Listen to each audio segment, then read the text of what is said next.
اسرائیل بنے گا حدیث میں خبریں، یہ سارے مسلمان ممالک تمہارے ہاتھ سے نکل جائیں گے مسلمانوں، یہ عراق اور اردن اور یہ اور وہ، یہاں تک کہ ترکی، سعودی عرب کا بھی شمالی حصہ نکل جائے گا۔ البتہ مدینے کا جو ان کا پروگرام ہے اس کو اللہ نہیں پورا ہونے دے گا، مدینے میں داخلے کی ان کو اجازت نہیں ملے گی۔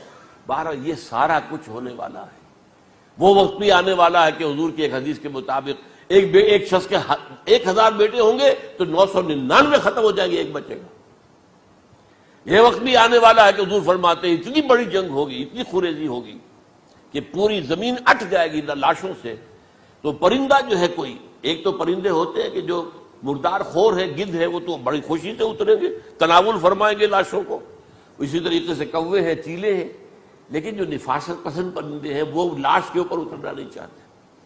تو ایک پرندہ اٹھتا چلا جائے گا، اسے کہیں زمین پر اترنے کی جگہ نہیں ملے گی، لاشیں ہی لاشیں ہوں گی، یہاں تک کہ وہ تھک ہار کر اس کے جو ہے پر جواب دے جائیں گے، گرے گا تو لاش پر گرے گا۔ یہ وقت آنے والا، اور یہ یہودیوں کے ہاتھوں، یا یہودیوں کے جو سپورٹرز ہیں اس وقت، جو ان کے ہاتھ میں آلہ کار ہے، ان کے ہاتھوں آنا ہے۔ میرے نزدیک اس کام کے لیے اس ملعون قوم کو، کہ جو حضرت عیسیٰ کے زمانے سے ملعون ہو چکی ہے، اس کو باقی رکھا گیا ہے، اسے یہ موقع دیا گیا ہے۔ اس نے اسرائیل بنا لیا ہے، تقریباً 2000 سال کے بعد وہ دوبارہ آ کر آباد ہوئے اس سرزمین میں جہاں سے نکال دیے گئے تھے 70 عیسوی کے اندر۔ یہ سارا کچھ کیوں ہو رہا ہے؟ ان کا یہ استثناء کیوں کیا گیا؟ یہ بڑی تلخ بات ہے، یہ یاد کر لیجیے۔ کیونکہ یا تو قوم اسی وقت ہلاک کر دی جاتی، جیسا کہ ہوا قوم نوح، قوم ہود، قوم عاد، قوم ثمود، قوم شعیب، یہ ہوا کہ نہیں ہوا؟ اور سدوم اور عمورہ کی بستیاں جہاں حضرت لوط بھیجے گئے، اور آل فرعون جو ہلاک کیے گئے، یا تو پوری قوم ہلاک کی جاتی؟ نہیں، یہ یوں سمجھیے کہ اس پورے معاملے کو درمیان میں سے ایک وقفہ دے دیا گیا، حضرت عیسیٰ کو اٹھا لیا گیا، اور حضرت عیسیٰ دوبارہ آئیں گے۔ یہ کیوں کیا گیا؟ اب اس میں بڑی تلخ بات آپ سے کہہ رہا ہوں، یہ آپ کے لیے قبول کرنا آسان نہیں، حلق سے نیچے اترے گی مشکل سے۔ اس قوم کو زندہ رکھا گیا ہے جو ملعون اور مغضوب علیہم قوم ہے۔ سب سورہ فاتحہ میں مفسرین لکھتے ہیں ضالین، یہ نصارہ ہے، اور مغضوب علیہم یہ یہودی ہیں۔ اور قرآن کہتا ہے لعن الذین کفروا من اہل الکتاب علی لسان داؤد وعیسی ابن مریم، لعنت کی گئی ایک ملعون اور مغضوب قوم کے ہاتھوں آخری امت محمد، اور اس کا بھی بہترین حصہ، اس پر عذاب ان کے ہاتھوں آئے گا۔ عربوں پر عذاب یہودیوں کے ہاتھوں، اس لیے ان کو بچایا گیا۔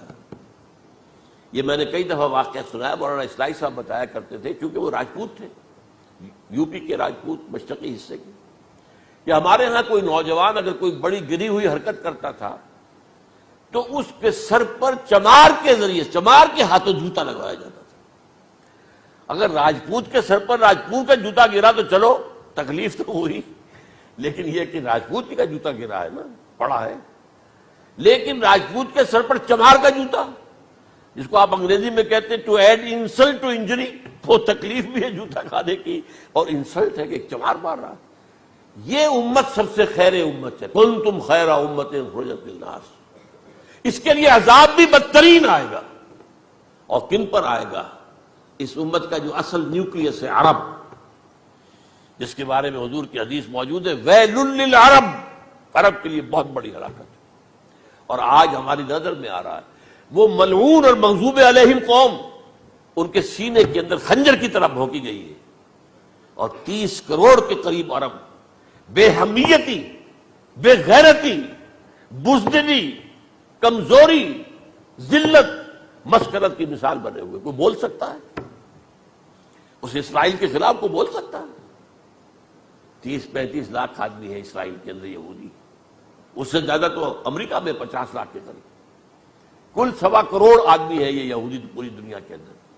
لیکن دیکھیے جو چاہتا کرتا ہے، جب چاہا اس نے عراق کے ایٹمک انسٹالیشن کو تباہ کر دیا، اور سعودی عرب کی فضا میں اس کو فیول کیا ہے انہوں نے، دوبارہ ری فیولنگ جو ہوئی ہے ان کے جہازوں کی، وہ سعودی عرب کی فضا میں ہوئی۔ اللہ تعالیٰ نے یہ کوڑا ان مسلمانوں کے لیے رکھا ہوا ہے کہ جن کے رتبے ہیں سوا، ان کی سوا مشکل ہے۔ جتنا اونچا مقام اللہ نے دیا عربوں کو، ان میں حضور کو اٹھایا، ان کی زبان میں اپنا آخری کلام نازل کیا، تو ان کی ذمہ داری بھی بہت ہے۔ جن کے رتبے ہیں سوا، ان کی سوا مشکل ہے۔ یہ ہے میرے نزدیک واللہ اعلم